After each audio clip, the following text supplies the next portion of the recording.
जिस जांच की मांग पूरी मध्य प्रदेश की जनता कर रही है, वही मांग आज मोहन के एक मंत्री साहब ने कर दी है। एक पत्रकार को सभी सैल्यूट कर रहे हैं इस वजह से कि मंत्री साहब के सामने जो बेबाकी से उस पत्रकार ने सवाल रखा है, उस सवाल के बाद मंत्री साहब भी तिलमिला गए हैं। मंत्री साहब उस सवाल को सुनते ही कह दिया है कि ये कैसा सवाल है या फिर आपका मतलब क्या है। लेकिन आखिरकार कैमरे के सामने बहुत देर तक किसी बात को लेकर इग्नोर नहीं किया जा सकता है। फिर अंत में मंत्री जी ने कह ही दिया कि अगर आप जांच चाहते हैं तो हम भी चाहते हैं कि जांच हो ही जाए। मोहन साहब के मंत्री जी ने ही अपनी ही सरकार को या फिर अपने ही मुख्यमंत्री को कटघरे में लाकर खड़ा कर दिया है। सबसे पहले मंत्री साहब का वो बयान मैं आपको सुनाता हूं, जिस बयान को लेकर लगातार चर्चा हो रही है कि क्या वास्तव में मध्य प्रदेश के 230 विधानसभा सीट के सभी विधायकों के संपत्ति की जांच होगी। क्या वो सभी विधायक जो मध्य प्रदेश में जनप्रतिनिधि नाम से सम्मानित हैं, जिन्हें विधायक हम कहते हैं, जिनके सामने कुछ के सामने कैबिनेट के मंत्री का भी टाइटल लगा है और कुछ के सामने मुख्यमंत्री का भी टाइटल लगा है, क्या सभी के संपत्ति की जांच होगी? क्या दूध का दूध और पानी का पानी होगा? ये छोटा सा क्लिप आप सुनिए, फिर हम आगे इस पूरी वीडियो की सच्चाई बताते हैं। मंत्री जी, एक सवाल था कि जो आरोप जो लगे हैं, क्या ऐसा हो सकता है कि 230 विधायक कांग्रेस बीजेपी दोनों को मिला के जितने विधायक हैं, इन सबकी संपत्ति की जांच करवा ली जाए? दूध का दूध और पानी का पानी हो जाएगा। मुझे समझ में नहीं आ रहा कि आपके प्रश्न का मतलब क्या है। मतलब ये कि जो आरोप लगा है, अब धुआं उठा है तो पता नहीं, लेकिन जांच तो होनी चाहिए ना। मेरा प्रश्न सिंपल सा।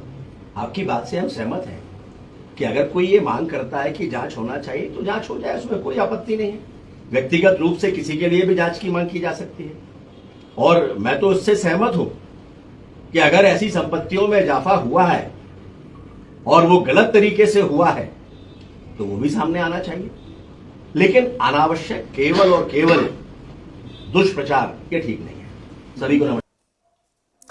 दरअसल जिस वीडियो को अभी आप सुन रहे थे, वो वीडियो है मध्य प्रदेश के पीडब्ल्यूडी मंत्री राकेश सिंह का। वो प्रेस वार्ता में अपने सीएम साहब को सफाई दे रहे थे। सीएम साहब की तरफ से या फिर अपने मुख्यमंत्री की तरफ से सफाई पेश कर रहे थे कि मुख्यमंत्री के ऊपर बेवजह अनर्गल आरोप लगाए जा रहे हैं। जो जमीन घोटाले का आरोप है, हमारे सीएम साहब की जो संपत्ति है या फिर जो जमीन है, जो रजिस्टर्ड है, जो रजिस्ट्री हुई है, वो मुख्यमंत्री बनने से पहले जितना थी अब भी उतनी ही जमीन है। ये वो सफाई पेश कर रहे थे। लेकिन एक पत्रकार उस बीच एक ऐसा सवाल रख देता है, जिस सवाल के बाद पूरे मध्य प्रदेश के सत्ताधारी विधायकों के कान खड़े हो जाते हैं, दिल की धड़कन तेज हो जाती है कि वास्तव में मंत्री जी ने ये क्या कह दिया।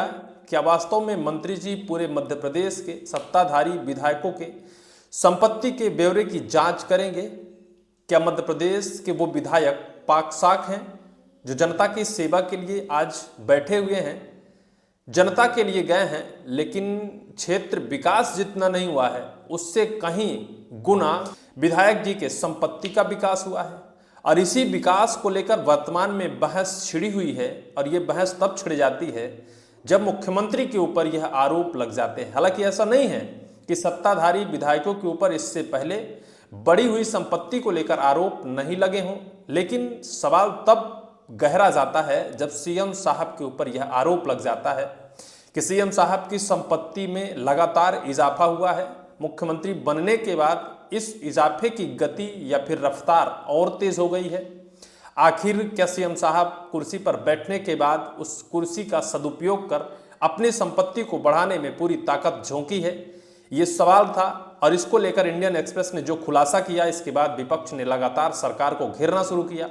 सरकार की तरफ से सफाई भी आने लगी। उसमें यह भी दावा किया गया है कि जो इंडियन एक्सप्रेस ने रिपोर्ट पेश की है वो तथ्यहीन है या फिर झूठी है। लेकिन इस बात का जिक्र उसमें नहीं किया गया है कि क्या इंडियन एक्सप्रेस की जो रिपोर्ट है झूठी और तथ्यहीन है, तो उस रिपोर्ट के खिलाफ इंडियन एक्सप्रेस के ऊपर मानहानि का केस किया जाएगा या फिर एफआईआर दर्ज कराई जाएगी, या फिर यह सवाल किया जाएगा कि आखिर किस आधार पर मुख्यमंत्री के ऊपर यह आरोप लगे। लेकिन इन सारी बातों से दूर सिर्फ इतना बताया गया था जो आज मध्य प्रदेश के सभी नेता कह रहे हैं कि ओबीसी मुख्यमंत्री है, इस वजह से कांग्रेस के पेट में दर्द हो रहा है, या फिर उनकी संपत्ति में कोई इजाफा नहीं हुआ है, यही चीज़ उसमें टाइप कर बाकायदा सफाई पेश की गई थी। लेकिन एक बार फिर से अब एक और सवाल गहरा हो गया, एक और सवाल खड़ा हो गया, एक और विवाद जन्म ले लिया, जब पीडब्ल्यूडी मंत्री राकेश सिंह ये कह देते हैं कि 230 विधानसभा सीट के सभी विधायकों के संपत्ति की जांच होगी। कितनी उनके पास संपत्ति चुनाव से पहले, विधायक बनने के पहले थी, और कितनी संपत्ति अब हो गई, क्योंकि सीएम साहब के ऊपर जो आरोप है उस आरोप को लेकर अब तक ये बात नहीं कही गई है कि जिसने भी यह दावा किया है उसके खिलाफ कार्रवाई होगी। वहीं दूसरी तरफ विपक्ष मध्य प्रदेश कांग्रेस इसको लेकर हमलावर है, लगातार इसकी जांच को लेकर मांग कर रहा है। सिर्फ विपक्ष ही मांग नहीं कर रहा है, मध्य प्रदेश की करोड़ों जनता भी यह मांग कर रही है कि क्यों न जांच हो जाए कि सीएम साहब की संपत्ति में वास्तव में मुख्यमंत्री बनने के बाद पावर और भौकाल के दम पर यह संपत्ति बढ़ाई गई है, या फिर सिर्फ और सिर्फ यह एक प्रोपेगेंडा है, सीएम साहब को बदनाम करने की साजिश है। लेकिन इन आरोपों के बीच, इन सवालों के बीच ना तो बीजेपी यह साफ तौर पर कह पा रही है कि जनता को संतुष्ट किया जाएगा, विपक्ष को संतुष्ट किया जाएगा कि विपक्ष अनर्गल आरोप लगा रहा है, न मध्य प्रदेश की बीजेपी यह कहने में सक्षम है, और ना तो केंद्र की बीजेपी यह कहने में सक्षम है कि झूठे आरोप हैं, और इस पूरे आरोपों की पड़ताल होगी, जांच होगी, इन्वेस्टिगेशन होगा, और पूरी परत दर परत जनता के सामने रखी जाएगी। जांच की कोई बात नहीं कर रहा है। पहली बार एक मंत्री जी ने जांच की बात कही है, वो भी जब पत्रकारों के सवाल से घिर जाते हैं चारों तरफ से, तो कह देते हैं कि जांच होनी चाहिए भाई, सभी विधायकों की जांच होनी चाहिए, लेकिन अनर्गल आरोप किसी के ऊपर नहीं लगना चाहिए। भाई अनर्गल आरोप अगर लगे हैं तो फिर जांच कराने में कुरेज क्या है, दिक्कत क्या है? करा दीजिए जांच, किसी जांच एजेंसी को उस पूरे रिपोर्ट को सौंप दीजिए, जांच एजेंसी को जांच रिपोर्ट दे दीजिए, जांच सौंप दीजिए, जांच करेगी। जांच में पता चल जाएगा कि दूध का दूध और पानी का पानी क्या है, क्या वास्तव में सच में सीएम साहब की संपत्ति बढ़ी है सीएम बनने के बाद, या फिर झूठे आरोप लगाए जा रहे हैं।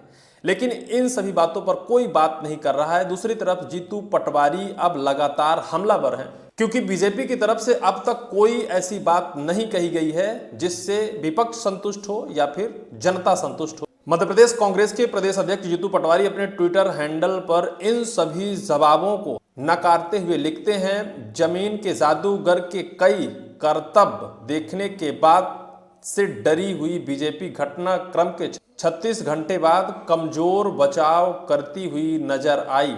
कोई मंत्री प्रेस कॉन्फ्रेंस कर रहा है, कोई सीएम को प्रमाण पत्र दे रहा है, तो कोई सवाल पूछने वाले को ही कटघरे में खड़ा कर रहा है। लेकिन मध्य प्रदेश की जनता का सवाल आज भी वहीं खड़ा है, विकास की सड़क वहां कैसे पहुंच गई जहां सत्ता का जमीन साम्राज्य था। लेकिन मंत्री साहब का जो बयान आया है, इस बयान से एक बार फिर से बुझती हुई चिंगारी में धुआं जैसा उठा है। देखना होगा कि जो मंत्री साहब ने कहा है क्या वास्तव में 230 विधायकों की जांच होगी, चाहे कांग्रेस के हों या बीजेपी के हों, और जांच में खुलासा होगा कि किसकी संपत्ति विधायक बनने के बाद, मंत्री बनने के बाद या मुख्यमंत्री बनने के बाद बढ़ी है। ये तो वक्त बताएगा। लेकिन इस पूरी वीडियो को लेकर क्या आप भी चाहते हैं कि जांच हो? कमेंट सेक्शन पर कमेंट कर आप जरूर कहेंगे।